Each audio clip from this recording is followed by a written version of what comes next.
اللہ رب العزت نے قرآن کریم کے دوسرے مقام پہ بھی فرمایا وَمَن يُشَاقِقِ الرَّسُولِ مِن بَعْدِ مَا تَبَيَّنَ لَهُ الْهُدَىٰ، جو اللہ اور اس کے رسول کی مخالفت کرتا ہے اور ہدایت مل جانے کے بعد اور رستہ اختیار کرتا ہے، وَيَتَّبِعْ غَيْرَ سَبِيلِ الْمُؤْمِنِينَ، ایمانداروں کے رستے کو چھوڑ کے کسی اور رستے کو اپناتا ہے، نُوَلِّهِ مَا تَوَلَّىٰ وَنُصْلِهِ جَهَنَّمَ وَسَاءَتْ مَصِيرًا، اللہ اسے اسی رستے پہ چلا دیں گے، بالآخر اس کا ٹھکانہ جہنم ہوگا۔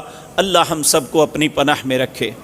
میرے عزیز بھائیوں، سیدنا علی رضی اللہ تعالی عنہ بن ابی طالب یہ نبی کریم صلی اللہ علیہ وسلم کے چچا بزرگوار کے بیٹے تھے۔ ابو طالب اور نبی کریم کے والد محترم عبداللہ، یہ دونوں ایک ماں اور ایک باپ کے بیٹے تھے۔